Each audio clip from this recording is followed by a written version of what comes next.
Hey, what's up, guys? Welcome to Offstage America. I'm Michael Ray. We got a little surprise. Things are a little different. We do things as a family around here. We released Brady from behind the computer, put Paul in a cage, and put some goofy-looking headphones on. So y'all say hey to my buddy over here, Brady Pierce.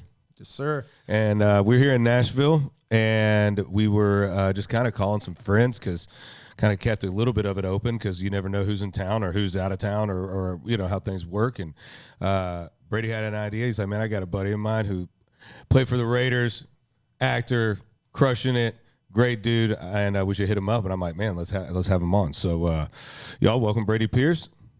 Yes, sir. We got Miles Burris on the podcast today on Offstage America.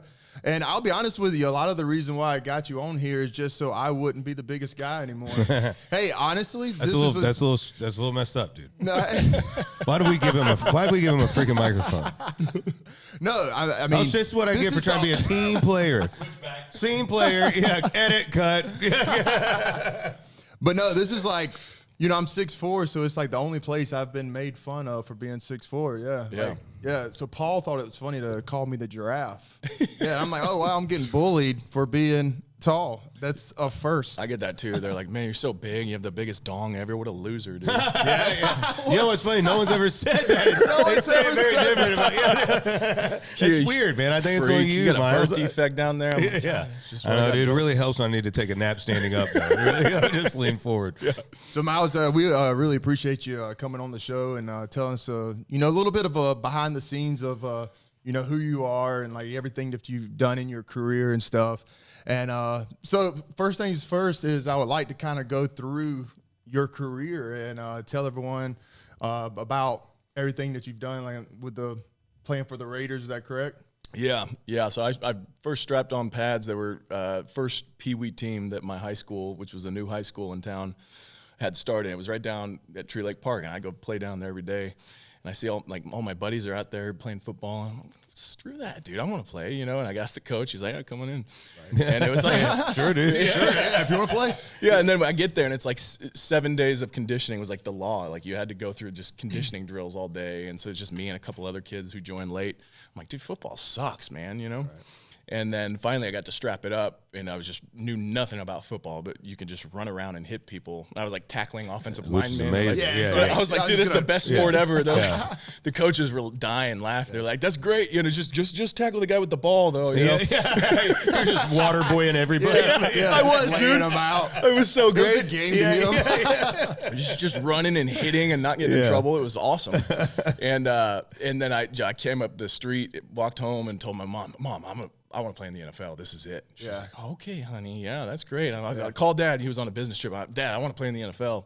And so you say, how old were you at this time? 5th grade. I must have been 11 or something. Did you have brothers or anybody in your family that was athletic that like kind of? Yeah, my older brother was very athletic, but he, you know, he got in a lot of trouble, so he didn't really go down the sports path. Gotcha. But, if I had his body, I would have been an NFL tight end or something. He was 6'7". If I had your body, I'd have been an NFL linebacker. You were? He got all the height, but no, he just beat me up relentlessly, and that toughened me up for tough, football. Man. That little brother tough, dude. That's what '90s brothers got right. You know, they were doing the jobs back then. Nowadays, the world ain't fair. Yeah. If my brother caught me, you know, he opened up my door, which he was gonna do. If it was locked, he was gonna pick it with a Q-tip. Oh yeah, there was no privacy then. You know what I mean? Yeah, if he caught me doing a TikTok dance or something, you would have beat the piss out of me. I'd have been hit Nowadays, with the older brothers are kind of join him. So anyways, man, it was like pat to the draft immediately. I don't know how I get there. I don't even know what a first down is, but I loved football. And so I actually learned how to play after the first season. I was playing on Madden, just joysticks all day. And that actually teaches you the game really well. And he's explaining what different concepts are. And you're learning positions and plays. And I never thought of it like that, but that's true. And then I understood, all the positions and just what the game was. And it was like lights out. All right, next year I'm going to play fullback and linebacker and just wreck shop. And that's kind of how it went. And then had to make a business decision in high school, like biggest one ever when I was a freshman, because you could only go one way. That was our thing. It was like 100-man rosters on varsity. It was a big football town. I was like, damn, man, I watched Sweetness, the Walter Payton documentary, like every day. I was like, yeah. I want to be Sweetness so bad. But I'm like, my mom's funny. 5'11", my dad's 6'3". He was a defensive end. Like my best shot, based on what I know I'm going to grow into, is probably linebacker. And so then I just focused all in and watched a bunch of Brian Urlacher stuff and Ray Lewis, and just like saturated my mind in linebacker. And ended up having a bunch of offers out of high school. Wanted to stay local. But ended up going to San Diego State. Cal didn't offer.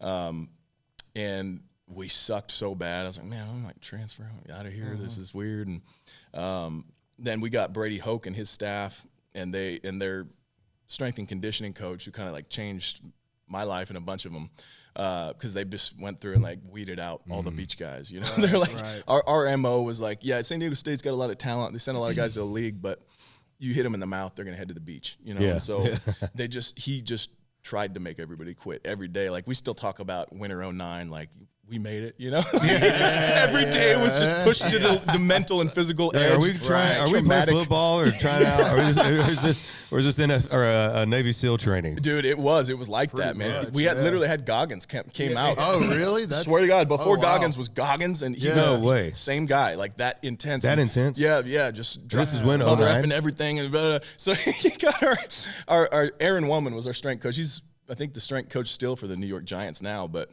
he was all fired up from Goggins, so that next week he just beat the piss out of us. He's like, yeah, when you think you're done, you got 60% more, and we're just...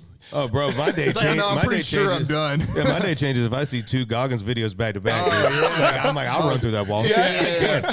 I'm not a bitch. And if you don't go work out after, now I'm just a loser. Yeah, you know? Then I'm depressed and just crashes my whole You could day. be literally leaving the gym and like hear him and like, okay, I can do more. I gotta go back. I can do more. Yeah, you know what? That was a weak lift. That's awesome. I didn't know that he was that way back then. Yeah, dude, he was. Yeah, he was training still, and so he came and talked to us for a couple hours, and but yeah, our strength coach, he kind of whittled us into just monsters, and that's when kind of my speed and explosiveness really picked up too, and started getting NFL looks, and was having 10 sack seasons, and then got drafted to the Raiders, and was a day one starter. There was a couple injuries, and I earned my way in there as well, and was a leading tackler pretty much every season I was healthy. I started. That's amazing. And yeah, so I got great. I was like what do they say? You're a light that shine brightly and then went out quickly. Yeah. My knee retired before I did. But I was from Sacramento, so closest team to hometown. Went to Raiders games growing up, seeing Romanowski and Lincoln Kennedy and Gannon coming out the tunnel, and I'm coming out the same one. Dude, that's that was really cool. Okay, can we go back one? Just because I feel like my buddies that are athletes, we always talk. Every athlete wants to know what it's like to be on stage, and every singer wants to know what it's like to 100%. tear down the quarterback or score the touchdown. And because for most of us, a few of us played football. For me, the NFL was never in the cards. So I just never an option. What'd you play? Guitar. No, I never played football. No. I was gonna say, I was wing T quarterback. No, I was water boy, and then I'd play the after parties. I found my way in. But so for me, it's just awesome. I've asked a bunch of my buddies that day, because it's, for us, that's when you got your record deal. You know what I mean? Like, dude, when you realize how hard it is, because for y'all, I mean, you got to live straight as an artist and choose right choices through life, and but for you guys, dude, it's a commitment of your body, your mind, from the time you're in 5th grade. You know what I mean? Like, you're changing. There's no I'm going to eat what I want to, or I'm going to do this because I got to be the best I can be to compete for that next season, to keep growing. So you're working with everybody else playing football, strapping pads up in the United States, all to get that draft day moment. You know what I mean? Like, what was that for you, your family? And the fact, I mean, for me, that'd be like, we grew up big Tampa Bay fan. It'd be like if I played NFL, next thing you know, you're like, holy shit, dude! Like you said, dude, you're in the pads, you're going through the same tunnel, like that had to be. What was that moment for you and your family when you think back on it now? Yeah, I was ecstatic. I can still like feel that in my body sometimes. Like when I think about it, it was a rush. I was ecstatic. Everybody's celebrating, and I'm like still. Let me listen to what they're saying. Right, This is real. And at the same time, kind of relieved, because I was pretty pissed off I didn't go in the third. I hit it off with the Raiders really well. I interviewed really well with them at the combine. I knew they were interested. Their first pick was a third round compensatory. I think they'd traded off all their first 3 rounds. I don't know what the deal was, but I thought they were going to take me in the third. That's what we were all thinking, and they didn't. My family all did too, and they're like, "You know, it's the Raiders," and they came up and they took Tony Bergstrom, which they need an offensive lineman, and it made sense. But they were all like, "Well, fuck the Raiders, man." That's my favorite. I don't want you to go there. I never watch another game. And then they picked me the next day, and they're like, "Raiders." It's okay now. Yeah. Dad's getting the jersey out of the trash can. I'm sorry, man. My bad. Yeah. We overreacted. Too bad we burned that jersey. But yeah, it was a great. I mean, everybody and their mom were texting me. I'm like, I didn't even know you had my number. This, just flooding through, and it was really cool too because my best friend growing up got picked in the 4th round as well, and we were best friends since like 3rd grade. Oh, that's awesome to be able to play with your best friend in the league. Too. Yeah, like that's got to be something like not many people get to experience. Dude, it wasn't. I was surprised that it didn't get more media coverage too because it was kind of like that's why I'm saying because like that's got to be very rare. Super rare. Someone to like you come up with. And now you guys both make it to the league. Dude, it was. Y'all were like the Bash Brothers and Mighty Ducks, but in NFL. Yeah, it was. Right. And it was, a super unlikely thing, too, because we were, for 3rd grade, we were best friends, and we were both the best athletes in our class, but we were just, like, inseparable. We were, family. And we'd talked when we were, like, in junior high, man, we make it to play in the NFL. And then he gets drafted to our rival team, the Chiefs. So we're in the same division, went in the same round, the same year. We went with the same agency, so we lived together all through training and everything. Right. So that was really cool and really special. We went out that night in Sacramento and had a good time. So that's awesome. You got to, dude. Yeah, you got to celebrate. How quick are you having to bounce? I mean, when they made that call on the draft day, are you out like the next day, or what's the process of like? Oh man, I'd have to pull back on memory. It wasn't. Yeah, I mean, it was within probably a week or so. I think you're heading to the facility, or I think a week or 2 probably, and then we had like OTAs or rookie mini camp and all that, and then you have a little break around July before the season, training camp and all that. Where do you find to live? Like, where do you find to live? And like when well, I guess you were close. Maybe you were close enough to where you didn't have to worry about. Yeah, so they'll put you up in like the hotel and the off-season stuff, and then that's the hard thing in the NFL too. Is there's a lot of guys that are on the fringe, like they don't know if they're going to make the team or not. Right when they find out, they got to scramble and kind of figure something out, or talk to people, or meet with realtors, and then take. I'm sure they have spots where they know would be good for guys to plug in, but some guys are. They make the team and they're like, this guy was available. We'll push you to the practice squad, or you're cut, or we're trade. So it's that's a tough piece to, balance any admin or living situations when you're you got to be tunnel especially vision. coming right out of the draft like that because you're coming from home. Like you're coming from a dorm room or a parent's house. Or in that moment. So you get to practice, or you get to the facility that first day. Was there a moment that you're like, holy shit, dude? Like, dude, probably every day. It's happening. Because it's got to be surreal. Yeah, it is. It was like from day one all the way through though. It's like it moves so fast because you're talking to agents, but I kind of push that off to my dad. Like they reach out to my dad, we'd sift it out. If they reached out to me personally, it's like we're not in it. Don't bug me during the season. But you go right out of the season. Take all these meetings with agents and with your family. You got the bowl game. There's not that much time. There's all this off-season stuff. And then there's the draft. You get drafted and you pretty much go out there. It was just nonstop. I was drinking out of a fire hose from day one all the way about through. what the music business is like right out of the gate. It's like, congrats, you got a hit. Say bye to your family and everything for the next year because your ass is working, dude. So it's like, I think, I get in the facility and you see like, Carson Palmer and Matt Leinart, both USC, but they were the QB 1 and 2, and it's like, okay, we're here, we're doing it, we're meeting people, and Rolando McClain was with us then, and Mike Huff, there was, it was real, but I didn't really have time, like, up here it was just a chaos. I might have played it cool sometimes. But there was one moment where my rookie year, and I'm starting, and it's the first play lining up against Peyton Manning. And he's calling, whatever his cadence was, Omaha. And I'm just like, damn, that's Well, that was only for 1 second. And I was like, it was like, damn, that's Peyton Manning. And yeah, his head is as big as you'd think it is. Well, speaking of moments, like, do you have something that comes to your mind, like your favorite moment of playing in the league? Like, yeah. I think the most special moment was my first career sack. So I was playing well my rookie year.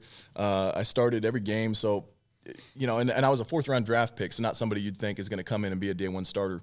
And I was pretty productive, making a bunch of tackles. And so leading into the game, we were at home, but Dan Fouts and the other announcer were coming in to, interview certain guys before the game and just talk ball, what's going on, and yada, yada. Right. And I told Dan Fouts, I was like, Dan, I just want to say this real quick. Like, my dad sacked you in college, and that happened. That's great. And like, dude, I have the clip too. It was like the moment. It was my first career sack that game, and he goes, just like his daddy Jim sacked you in college. And they didn't plan this. They never told my dad anything, but they catch my dad on the Jumbotron and on live television, found where he was at. And he was going, dude, I was what like, a dad moment for that's got. Dude, it was awesome. Well, I saw a clip of. He's like, I got your ass in 2 generations. Yeah, no lie. But I also saw a clip of you almost catching an interception by Tom Brady. Oh yeah, no, when I picked him off. Yeah, I remember that. Did you pick him off? Yeah. No way. You picked up Tom Brady. Dude, if I wish I did. If I did, I would be the guy you introduced saying he picked off Tom Brady 2014. Yeah, I dropped the pick on his game-winning drive against us. So hey, but still, there's still not many people can say that. No, that's pretty awesome. That's dude. pretty cool story. I died hell of a break. Yeah, I guarantee he remembers it. It looked absolutely. Wait, you said he remembers? I know he does, dude. The way I broke on that ball, white lightning, dude. Oh yeah. I hope he can't sleep in. Oh no, he's still. keeping If he him met up me, it's still keeping him probably- up. At night. He would talk. Oh, you're the guy that almost beat me. yeah. No, he wouldn't even make eye contact with me, dude. He knows I had it. He's like, No, He's that's like, great, man. he's eating breakfast in the it was morning. too his freaking kids- flat to catch, my guys. Uncatchably flat. Oh, that's great. That's great. Yeah. Oh, that's a good one. Yeah. Oh, that's amazing. But so you played in the league for 3 years. Yeah. Is that correct? Yeah. And then explain to us like the circumstances of how you left the league and all that stuff. Yeah, so I had a little bit of an issue with my wheel. This right knee here had a little less tread on the tire, and it was bugging me a little bit after, towards the end of my rookie year. And they said, well, let's go get it looked at. And I was kind of on the fence on, do I get surgery or not?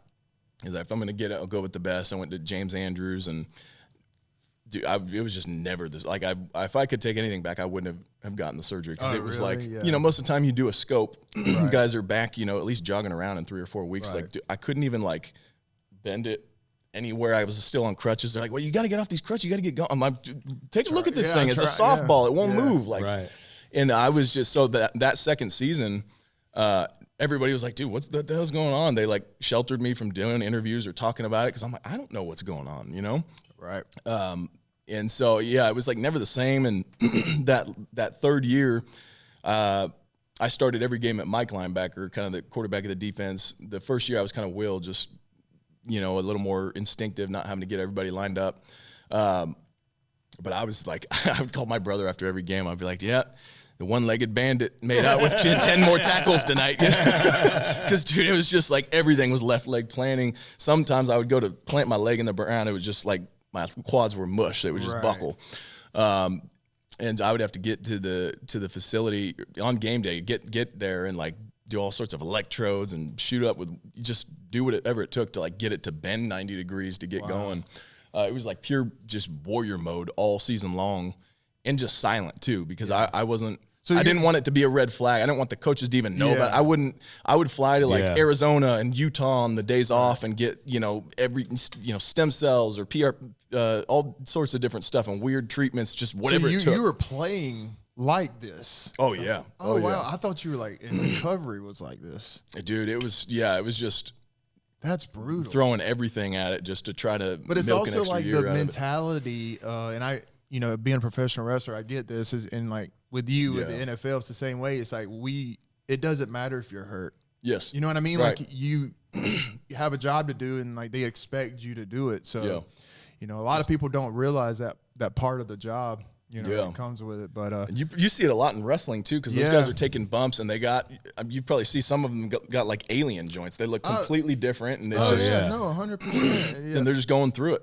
Yeah, and once you do like a contact sport like that, your body will never be the same. Yeah. Like Well, you're gonna have the day you're going to play, you're gonna wrestle, hurt. It's just gonna happen. Yeah, because they are taking car accidents. You know what I mean? Like, I mean, that's your body's being impacted multiple times and having to get right back up. Yes. And do it again. You know, without really man. probably even realizing because your adrenaline's through the roof. And I don't think people really realize how freak of nature like NFL players are. Like, you know, it's a total different ball game. Oh man. Like I got an opportunity to work with James Harrison, and and it's like working out with him. Like me and Mike work out all the time, and Michael knows like I'm a pretty strong guy. Yes. He's like he's a freak, dude. Like I would always know when James was in the weight room because I'd walk in the gym and there'd be 500 pounds on the bench press, and I'm like, there's only one person on this. He just leaves it there like a trophy. Bench press 500 pounds and rip it. Like it's ridiculous. There's like the trainers in the gym going, and now you just if you just pull his weights off and restack them. No, exactly. You can get out of here in 30 minutes. That's your workout for the day. And not only strong, but like his explosiveness, like in everything that he does. I was watching him do like just sprints and stuff, and it's just like, I would absolutely hate getting in front of that guy. You know? He's so impressive on so many levels. He didn't get drafted. He was cut multiple times. And then, you know, I heard him in some interview somewhere that he was like, and then I started lifting these weights. They gave me 51 million. You know? No, but he was just turned like he was a freak in the weight room. Anytime I need motivation, I'll go on his page and he's lifting the house. And have you met James? Yes, a couple times. He's a great dude. I met him at the Heels audition, actually. Oh, okay. In LA. He had all these, like, he'd just gone shopping at, like, Beverly Hills. He had all these, like, Louis bags and different things with him that he bought. Right. He just flew into LA and went shopping and booked a big gig his first time. I didn't even know you auditioned for Heels. Yeah. I was going to I booked it as a, was the one of the regulars' names? I'm not. The character, a white one. A Caucasian fella. Oh, Bobby Pinn. Bobby Pinn. Yeah. So you booked Bobby Pinn. Yeah, and then just, you know, through the COVID stuff and having our kid and different stuff, I had to walk the role. So I was attached to it for a little while, and I had to walk that one. Okay, no, I never knew that. I literally just learned. I was about to say, I didn't know that. I literally just learned that today. That's wild. So Small world. Funny story. So that's actually how me and Michael met. Because he was a fan of Heels. He's actually wearing the hoodie now. Oh, it's fantastic. Oh, I forgot. That worked out perfectly. That was so long ago. I just I met him at the Heels audition. That would be weird for you. When you said that, I was like, wow, I didn't even know that. Also, when we get a little drama and like you like somehow screwed him out of something. No, I'm just kidding. We get some heat. No, you know what's funny about that though? Offstage America wrestling match. We'll make a storyline out of this one. So I started. I met him for the first time in person. I was like, hey man, I played in the league too. You know, whatever. We connected a little bit, and that was at like the audition, the lines and stuff. And then later that night, there was like a physical one in the wrestling ring, and Chavo was there, and they put us through some stuff. So I saw him again there later, and I think he might have thought that I was going out for Apocalypse 2, the same role, because I saw him again, and this time he was at the end of his, and I was coming in. He was like, yeah, good luck, bro.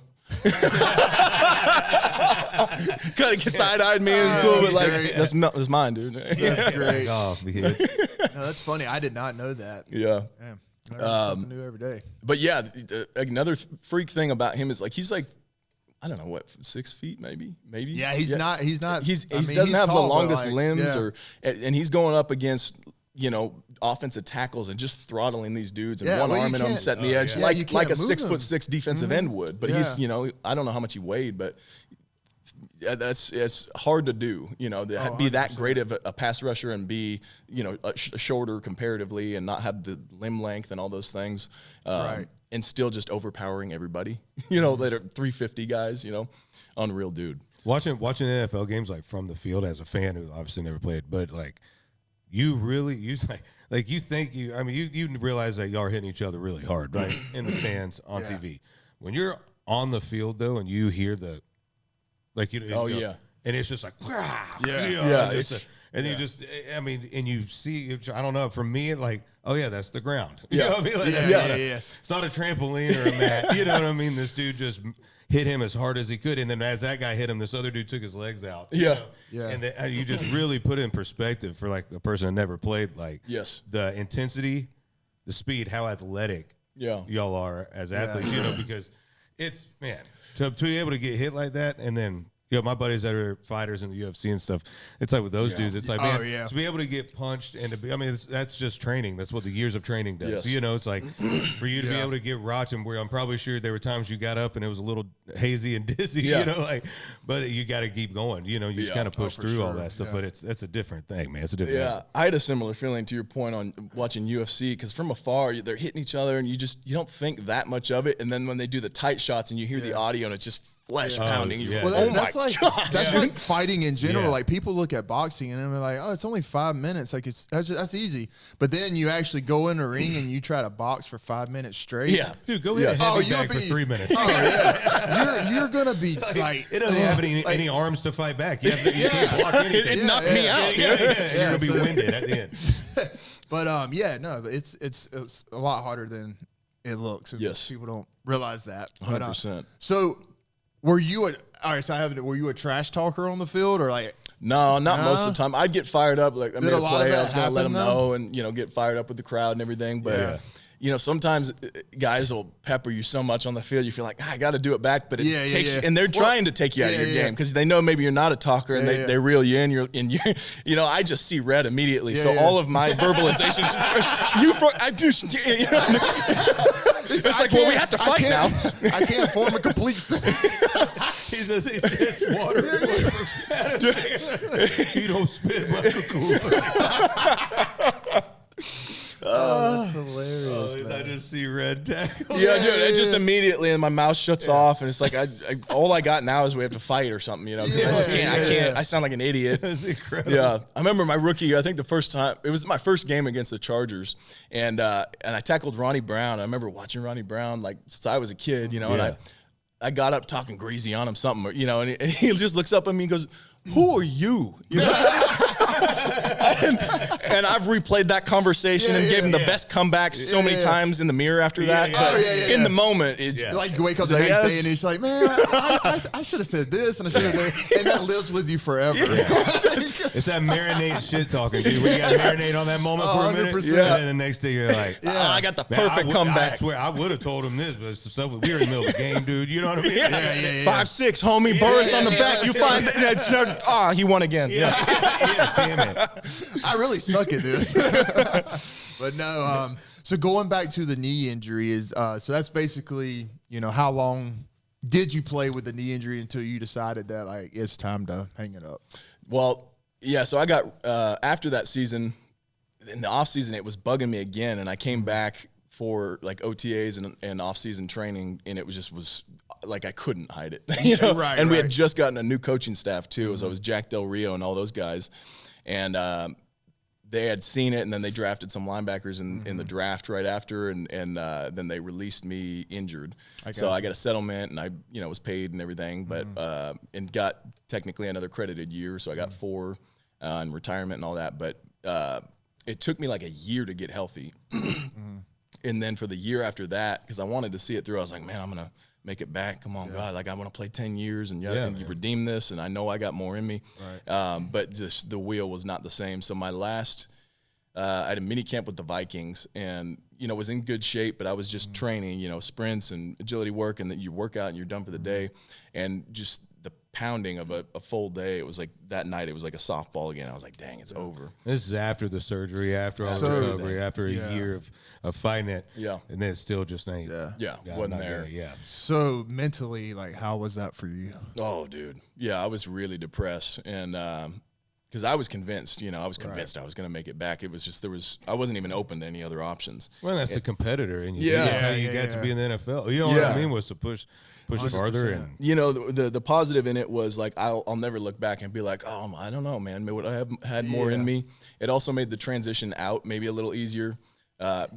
So I was on the couch just down and out, just watching Parks and Rec on repeat. And my wife, after a couple of days, it is a great show. Yeah.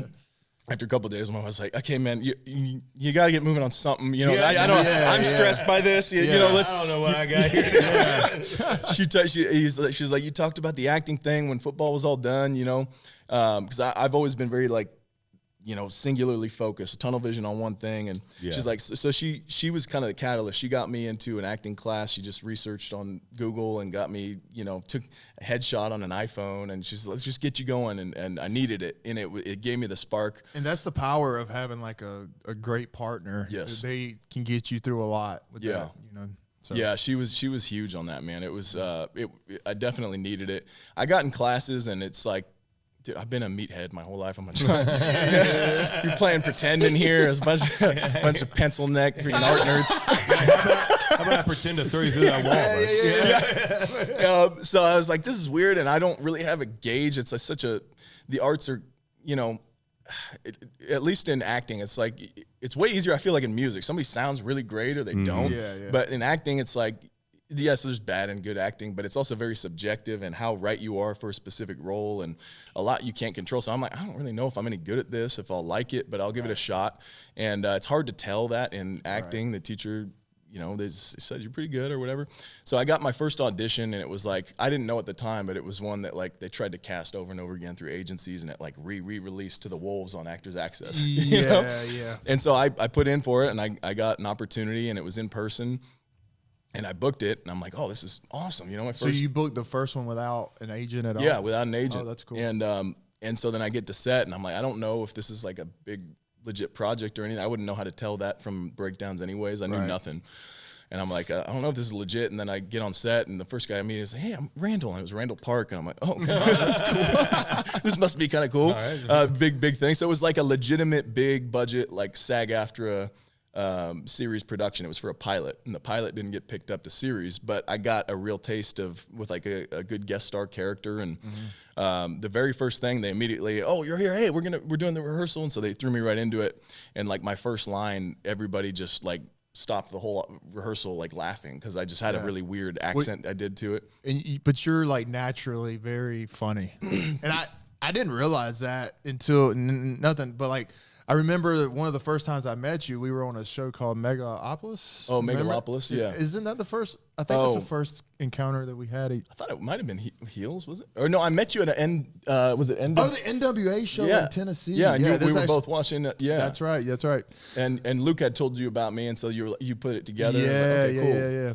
But I do remember so we were filming Megalopolis, and we were going back to the hotel, and I didn't really know you at this time. Obviously, I obviously look at you, and you like, in the same way with me, people look at me and they think one thing, you know. So I had this like mental image in my head. What is it? That Paul, dude, I hear you laughing back there. Huh? Yeah, most of the time I get you from textbook. But I found out you were really funny because we were walking to our rooms, and you were you went to open your door, and you started like glitching. It was the funniest thing ever. And I looked at Luke, and I was like, "What's he doing?" And like, we looked at you, and then you're like, "Oh, it's cool. I go in." And I'm like, what? But that's perfect though, because like a lot of your skits that you do now, you know, go hand in hand with that. Exactly. And but no, it's amazing, man. But don't judge a book by its cover, you know. And it's a good reminder of like just the pivot. You know what I mean? Like okay, like yeah, I'm sure, man. Like there might, I guess there is some like, well, I have no choice. You know what I mean? Like this isn't can I? It's like I can't. You know what I mean? Like this isn't gonna happen. But I think what do I do now? And then you got to pivot on. Okay, well, what are things am I good at? Good thing that you know you have your wife that was worried about you. You know, it was like, well, wait a minute, you've always like this. We need that. Everybody does need that reminder in their life, especially in a moment like that, man, where it's like we said, you give your whole life for this job, for this sport, you know, which is already. Going into it, you're like, man, I only have so many years. Yeah, you know, exactly. I mean, statistically, mostly. For sure. That's what all my old Raiders teammates were like blindsided by my online antics, because I've always had like a weird sense of humor and like been super goofy and playful. But when I was in the league, I think that's the league biggest thing. I was so stressed all the time. I watch old interviews and my voice is like up here. I'm just constantly nervous. It's just chaos upstairs. And I was just so like, they're like, I just thought you were super, focused on your work. I was like, yeah, I was. That's all I can do. 100%. Yeah. It's the same thing when like, I thought you were just this serious. Yeah. That's what most people think. They think this is just some big jack dude who probably just all he can do is hang hog and be super buff. But they don't think I'm funny, They just think I hang wang good, dude. Sorry. We could turn the whole thing into dick jokes. Sponsored by Blue Chew. No, it's not. No, maybe one day. No, I don't know. I just say that because all my favorite podcasts seem to say it. So, sponsored by what? Blue Chew. Blue Chew. Yeah, that or Manscaped. We trimmed our pubes before this. Yeah. Manscaped. Yeah. Hey guys, you're probably wondering how I got this impeccable beard. Yeah. Actually, no, I messed up shaving this morning and had to baby face it. But how was that transition for you? Like, were you excited to be able to show? Because one thing that, like, as an individual artist or sometimes as a band, it's more easy for the individual to show themselves. You know what I mean? Especially as a solo artist or as a professional wrestler, But when you're part of a team sport, it's about the team. Yeah. Like you said during the times, you're freaking stressed, dude. I'm in the NFL. Yeah. This guy's trying to take me out. I got to take out this quarterback. I've been watching it on TV my whole life, and I just want to hit everybody. But like, no, there's not, unless it's in your locker room, or whatever. Like, there's really not people that get to know that person, that player. Yeah. So was it like an exciting part of you? Like, did you find like some joy in that part of like starting the acting, building it on social media the way that which I want to get into, with all the skits and stuff that you're doing, because it gets to show who you are as an individual, not just the badass NFL teammate. Right. It's got to be a cool time.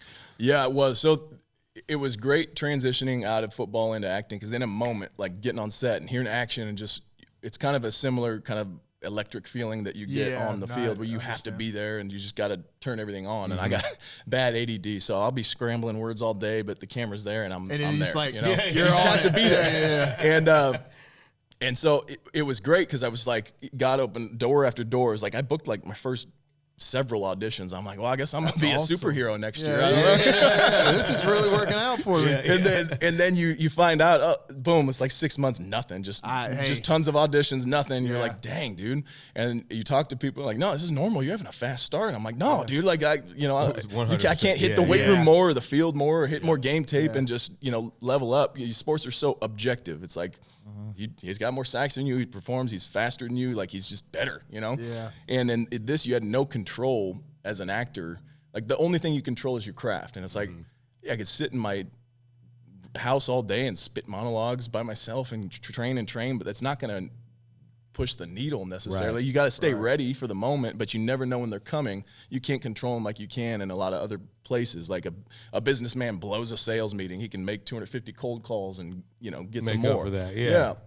And I hated that, especially as an athlete. It's just so hard to be just out of control on that piece. That's so true, though. Yeah. But I was so singularly focused that I'm like, I got this football cushion and money, and I can just go after this. And so I would go to SAG-AFTRA Conservatory relentlessly for like a year. I had no other job. I'll make this training my job, and just learned all the different techniques and kind of tool belted what I needed. And but the biggest thing I'll kick myself for is not getting into the online space earlier. That's been very empowering, because it's kind of this digital Wild West, and you can actually, like, as an actor, it's like, I hate when I see like breakout actors and they're like, I just didn't know if I wanted to take this when they offered. Get out of here, dude. You would have taken a freaking Payless shoe store commercial. You don't give a damn about any of these. You had no options. So you heard another guy say that in an interview. It's like you go on a year-long drought and like finally book something, and it's something you don't care about the story at all. It's not, so being able to make your own stuff online and find people that kind of have a similar niche sense of humor or whatever it is has been cool. And it's opened up, my network and making new friends, doing stuff like this. Opportunities have come from that. And it's, that's been big. Kind of take some control back. And so now, I think I'm going to use the internet to kind of start launching my production company and make my own TV and do that, because that's just now happening. I was mentioning to you, like in music, COVID area, like people just had to pop off on TikTok because there was nothing to do, and then all of a sudden it changed everything. They didn't need the labels anymore. The labels would come to them because of the audience or whatever. It changed it changed the way that the labels were working. You know, because all that stuff came out of I mean, it was changed the whole layout of it for sure. Yeah, it was huge, and so I feel like that's starting to happen in TV and film, where like shows are getting developed from like concepts that started online, and so once I started seeing that, I'm like, okay, let's throw a couple different worlds at the internet and see what pops and how to, you know. And so right now it's kind of experimental. I'm trying different things and finding people within Nashville that are like into it like I am. And so do you just like find other like creators online that live around here, and y'all like you get together and kind of collaborate together and make something? Are they always in like the same? Would you say your forum is it a certain stick? Or is it people that are in that same realm, or is it all comedy? Is it all? Right now, it's mostly all comedy. That was, you know, I was trying to find a lane of like, how do I've trained as an actor, and I've written a bunch of screenplays, and you know, built that craft as a screenwriter. But like, how do I parlay this into the online space in a non-cringe way? Yeah, right. Like, how can I use this? We get all the time. Like, sometimes I'll get a list. They're like, these are the TikTok trends. I'm like, no.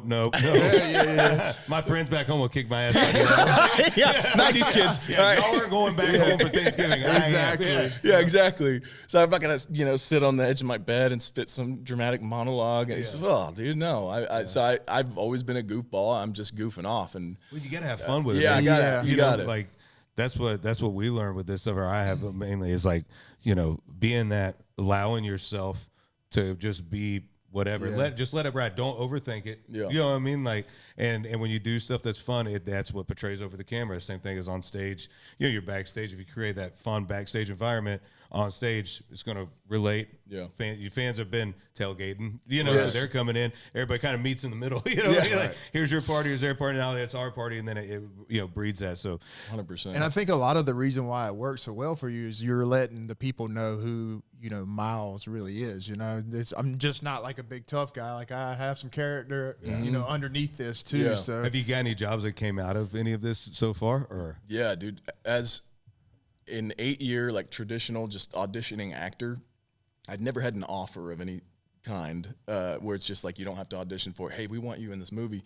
I've had like 4 or 5 offers, and these are not from people I know. You know, it wasn't like a connection thing. It was just like the director saw you on Instagram, and you know. But, well, yeah, I mean, because you're doing a real. I mean, you're doing an audition right there. Because like y'all were saying, I don't know if we were rolling yet, but it was like, there's so much to getting that role. You know what I mean? Like, you know, you could be great, but then the director might be looking for somebody with this type of thing, right? Yeah. That they're stuck on. So, no, you read it great, but it's kind of for this guy. But if I'm going, man, I need this dude for comedy, you know, and everybody's like, man, there's this funny dude keeps popping up on my freaking TikTok and Instagram page. Yeah. Check him out, man. You know, he's hilarious. And then that guy goes like, that's what I'm looking for. Dude, 100%. And I don't know how that didn't connect with me. I think part of it is like, it's such a craft, like acting. There's so many technical things and eye lines and this, like, you know, there's part of you that's like, screw this, dude. These guys are farting on front cameras and making all this money. I've got a real craft. I'm going to do it the traditional way. And it's like, well, the traditional way is changing, man. Yeah. You know, because to your point, like all the execs of any industry, they're all swiping on the same thing. Right. You're popping up on their thing, and the algorithms are so airtight. Like, you don't have to hashtag anything. Like, if it's their niche kind of humor, it's going to pop up on their feed.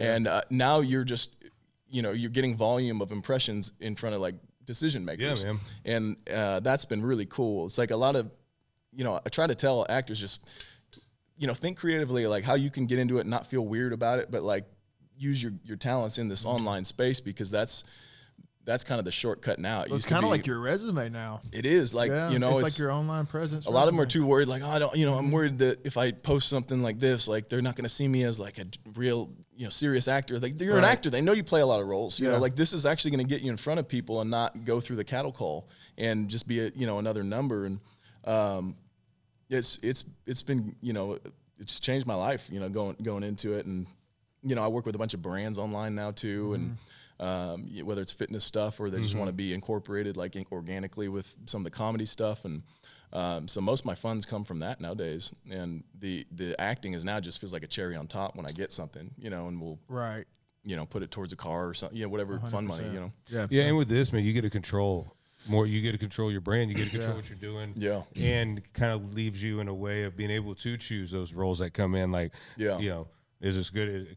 Does it make it worth my while now? Kind of, or is it what you want to do now to, you know, because you can control all this and then, like you said, build it in a production company, build it into, you know, so many different things that social media has allowed. But it is true, man. Like all of us around our ages, we didn't grow up with a camera in our face, right? You know, or a phone or whatever. It's so like whenever I'm doing something, I think about it after the fact. Yeah. Oh shit, I probably should, you know.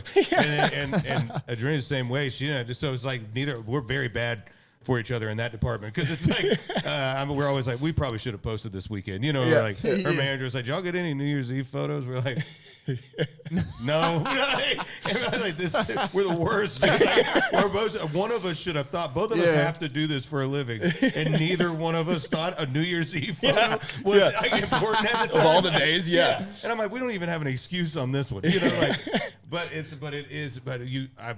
I've started to learn more. One of the big things of this podcast was helping get this going, you know, and being able to help me find myself on the line, online. You know, on the line. God, on the line. What am I, 90 years old? Are you on, the line? Oh, you're on the Instagram, huh? Miles, put it on the line. Thanks for coming to the Grand Point. On the line. What an idiot. Well, it's a great space to do it with having a podcast, because what's happening now is like I watched a clip of a high-level guy talking about this. It was like a big international soccer event, and they were talking about like introducing celebrities before the game, and there was like A-list actors or things like that. They had mild applause, and it was about the same as like it was actually a little bit less, they said, than like short form like creators, like, you know, really short type things. And then after that, like a big applause was like the long form creators, you know, because and then like exponentially bigger than that was the live streamers. Right. And so this is like an international, you get a real gauge of like how the audience feels and who's like biggest deal. And it makes sense. It's because on those long form pieces, it's like the audience feels like they get to know you a lot more. They're spending more time with you. They're more invested.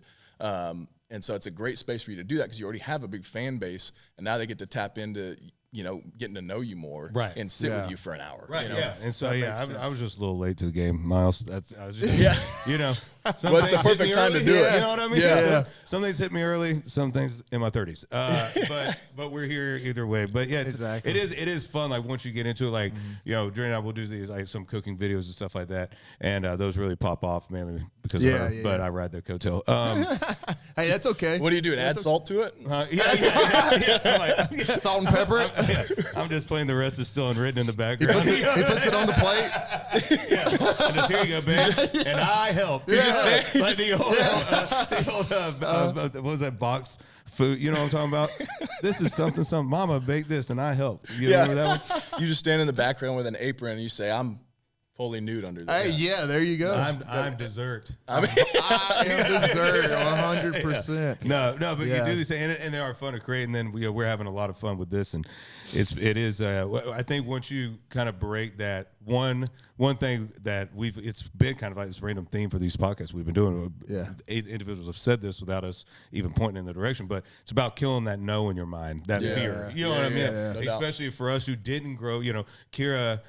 She's 9 years old. She's grown up around it. You know, her favorite thing to do is make these videos, and it's cool when you think about it, she'll have them for the rest of her life. You know, like cool videos and stuff that she's made, and she's real creative, and she already freaking knows how to edit. Just like, she can edit a video so fast. Dude, I know. It's insane. You know, I'm like, well, how are you doing this? It's just like getting over the fear of looking stupid online. 100%. So these kids don't have that, because since they're little, and it's like, you know, it's no different. If you want to do, if you want to go do gymnastics, put the kid in gymnastics or ride dirt bikes. You know, like Chase, like you want to put them in at an early age, so they're not fearful. You know, it's like these kids aren't fearful. We grew up with, no, it's got to be perfect. You know, we grew up with our grandmothers. I guarantee you, your grandmothers were like mine. Had to look. My grandma would get her hair done, everything, jewelry, whole deal, just to go get a Mountain Dew and Snickers. You know what I mean?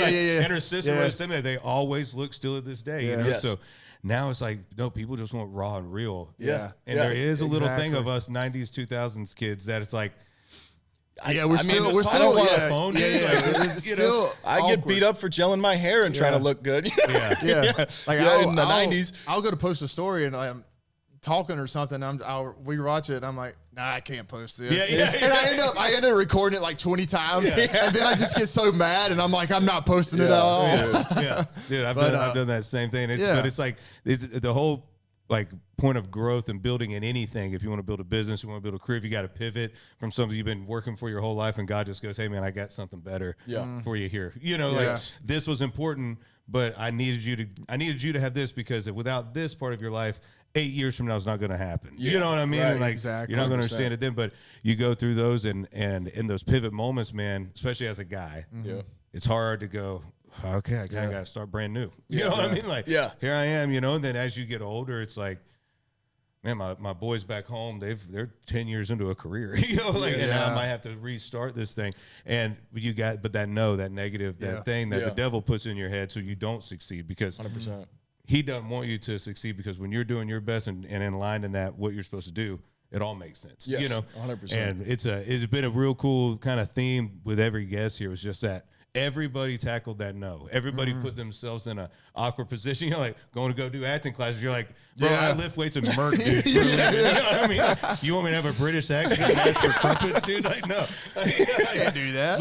But you put yourself out there and just go, all right, screw it. I don't know. You live once, and that's it. It's hopefully like for a long time. So let's just see what happens. Yeah. It's like once you push past the nose, all right, let's jump in the deep end. And it's just like throwing stuff stuff at the wall and seeing what sticks. Yeah. You never know what's going to be that one thing. Yes. But I think too, like all of us, and I think people that watch this will understand, especially if they're in the entertainment world at all. Dude, the business has not seen a change like this in a lot of years. I mean, everything has grown. In music, you went from vinyls to 8-tracks, cassettes, CDs, but it was always a tangible thing. Yes. You got the record, you wanted to read the insert, you wanted to see who wrote the songs, you wanted to get the Britney Spears photo of the first one when you were in middle school. Like, you want to see the poster of it, you want to do all this stuff. But now, man, all that's gone. Yes. You can still get stuff. People still sell, but it's all changed, man. And then how they go about signing on ours, how they go about finding an actor, an actress now, it's all changed. Yeah.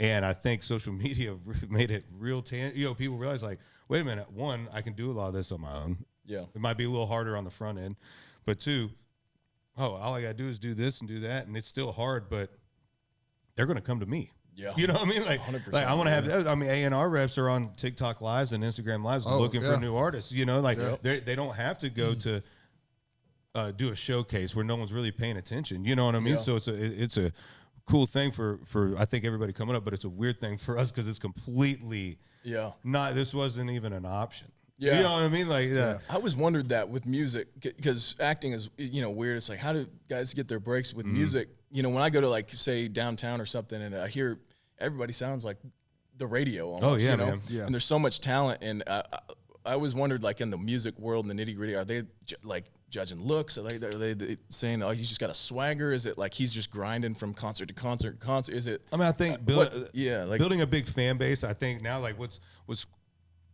so to go back a little bit, I think that it all goes down to the song. Yeah, you know what I mean. Like, you gotta have great music. You gotta have songs that connect. Yeah, you gotta have something. Something that sets you apart a little bit, and it's something that makes that thing, but that it for everybody starts with a song. You gotta have a hit song, and hey man, Nashville might not get it, and so that's where having a big fan base comes in. So then they look at, okay, especially nowadays, all right, he's got a great song, great look, she's got a great style, whatever it is that that we can make. This is already a star in the making. Yeah. Fans are already buying tickets. Fans are already now streaming songs. Right. Yeah. So they kind of look at it more. You kind of got to build that brand now. Yeah. Where labels used to. Somebody said this the other day where they would sign the person and build the artist. They would. Yeah, that's what I meant. Like, before all the social media and there's objective numbers, like, how would they go about that? Is it like you got to write a badass song and write your way in, and then have these, like, non-lingual intangibles that they're looking for? Yeah, I still went to the song. It still bases on the foundation is great music, and they can build from that. And then a look. Because a lot then music videos. All of us went home with the first thing you did, put music videos on. So the image, you know what I mean, the brand. Which still matters a lot. Don't get me wrong. Especially it's just social media now, not music videos on CMT and stuff. But but then it was also like some people moved to Nashville, man. I mean, Jason Aldean, all of them were doing what people call showcases. And so they would have their band. They'd play these little places. There was a lot more then that had showcases. And then there'd be an email go around to all the heads of the labels, A&R, whatever. Hey, so-and-so is going to be playing here if y'all want to come through. However, you're playing a show in Nashville to Nashville execs. Yeah. And you're and a lot of these guys, some of these artists, they didn't have maybe a big fan base built back home. They moved to Nashville with whatever they owned in their truck, dude. So it wasn't like there wasn't social media. So it wasn't like you could go, hey, we're playing at 3rd and Lindsley tonight. Y'all show up. So you could kind of have a fan base thing. So you're playing a showcase that like everybody kind of their arms crossed, like what's he going to do? Yes, because it can be a kind of a weird vibe. But a lot of guys got signed by that, and it was writing songs and just trying to network in the business. For me, I was playing Florida and just kind of okay, I gotta go to Nashville. And this guy named Jeff Hurst, who's an incredible songwriter, who's a firefighter down there in Florida, and he was already coming back to Nashville, and he was a little bit older than me, so he had already come up here. I just graduated high school, and I was playing bars down home, and the only guy that would meet with us was a guy named David Preston at BMI, and he was like, hey, dude, go down and become the biggest thing you could be. Like, put a band together and do the acoustic stuff for money, but also start playing this festival. So I did. And no one else would meet with me, so I didn't have anybody to bounce it off of. So I was like, yeah, man, we'll go. Put a band together. So we put a band together, man, started playing these things, and then met some people along the way, recorded a record, would go to these little country bars and around Florida and be like, I'll play for the first time for free. Yeah. Just book me, put me in it, and I'll play for free. You have nothing to lose, right? That's what you, And I was 18. I was living with my dad. I was playing bars and splicing cable for this telephone contractor. Yeah. And so, like, I didn't need to, like, make money. I know bills. I had, I was just technically a kid, And, man, it's just, I played this place called Boots and Buckles, opening for Jason Michael Carroll, and it was a sold-out show, and this lady from the audience comes up to me. She's like, hey, my name's Sarah Michaels from WPCV. She goes, I'm with the radio station. And I was like, all right, cool, And she's like, you have any those songs? You got them on CD? I'm like, yeah, actually, we just cut them. I gave her a CD, and then she started playing it on the radio, dude, driving 5, like literally, like, but it was a risk, you know what I mean? Like, you couldn't do it. And so then I went from opening to selling hard tickets and selling out. And so that helped me. That's the weird thing, man. It's like in our worlds, there is no go to college, do these classes, graduate in 10 years, and you'll get it. It's like everybody's journey is different. We had Grayson, who played the kid on Talladega Nights, and like his story is different. He was a kid. His parents were like, yeah, but let's just have him audition, see what happens, And then the kid ends up getting this part, dude. You know what I mean? It's this iconic role, but it's funny when he was talking about, he's like, the audition was in Atlanta, and he was like, honestly, I was just super excited about Six Flags. Yeah. He was like, I didn't even care about the. That's what it was. His dad was like, well, we can take the kids to Six Flags. We'll let Grayson do his audition. And it's funny, like, because he ended up later, he ended up booking the role, obviously, and then he's like, still my best memory is going to Six Flags. So that's funny. So it's like everybody's journey is different, But I believe in music, it always and will always be, you got to have a great song. Sure. And I think now, like with social media, it's opened up. There was obviously more gatekeepers back in the day, where now it's kind of turned it over to fans. Yeah. Musically, everybody's just, I know like Kira will listen to some song, I've never even heard of these people, but she discovered them, or whatever. You can discover bands that you've never even heard of that might not have ever had the chance, to break through, because in Nashville, those guys that you hear on Broadway, I don't know how much of it now, but for a long time, dude, it was like Alan Jackson's steel player, Mark Wills' bass player, all these great musicians that played for George Strait, played for Reba McEntire. Yeah. They come off the road and then go play shifts downtown, keep their chops up, but it's also fun for them, So right. I'm sure my band hates playing my music all the time. Please not hear this, dude. No one better request this, dude. But it keeps your chops up. It just keeps, it's like practice, Yeah. And so a lot of these guys, man, it's way different than your hometown bar. You know what I mean? You go to your hometown bar, it's pretty good. Then you go to Nashville, the band's in the bar here, you're like, what the heck? Yeah. But I think it has the song, and then being able to go out, and like you said, when you got the call to go to the Raiders, you're like, hey, I got to go, and I got to do whatever I can, to make this team and earn my place here. Yeah. Same thing in music, it's like once you get the record deal and the song comes out, that's when the real work is starting. You know what I mean? Like you work to get to this point, but now you got it. Now all of a sudden, you're looking at Peyton Manning on the field going, holy crap, there's Peyton Manning. You know, now all of a sudden I'm like looking at ad date and it's me and, you know, George Strait and Gary Allen and Reed. It's like you're in the thick of it now. Like, how did I get here? I am in over my head. Yeah, there's that excitement, but then there's that little bit of like you were saying, like, oh, we did it. Yeah, holy cow, we did it. You know, because it's kind of this thing for all of us that's kind of like, I don't know how you connect hometown to here. You know what I mean? Right. Like, how do I do this? Then when you find yourself doing it, you're like, man, we done effed around and made it happen. Holy shit, man. And it's even moments like this. Yeah. Like, without what we do, like, this stuff never happens. Yeah. You know what I mean? No doubt. It's like always just staying grateful for those, you know, things. But staying grateful and kill that no in the head, man, and keep moving forward. Do you have anything coming out this year that you want anybody to know, dude, or that we can? Yeah, I do. I got a studio movie coming out later this year, but I've had to sign a couple NDAs on that one, so I can't. Well, you want to plug your social. If you look at that one, that one's not on. Just look right at that. Oh, one. okay. Well, in that case, look at these two. These two are recording. That one's dead. That's yeah, awesome, so I got that. Congratulations on that. Yeah, that's huge, man. Yeah, big thank time. you. Is there kind of a time frame or no NDA? I think the last I heard, I think it's going to be in like November or so. Man. Awesome. We'll keep a lookout. I know movies before then. Pretty good actor. What's that? I said I know a pretty good actor. If you're looking for with the selfless plug. Yeah. Frank's like, I'll leak it. I don't have to worry about that. I got some ammo now. Dude, that's awesome, man. Yeah. So that's coming out around November. Anything else where can people follow you? Oh yeah, on Instagram it's at Miles James Burris, and then pretty much everywhere else it's Miles Burris TV. Miles trying to get that switched on IG, but I don't know. Let's go, man. Yeah, man. Hit that like and subscribe. I'm learning that. Yeah, you'll go to my page and you'll be like, oh, that's the weirdest dude ever. Okay, cool. Now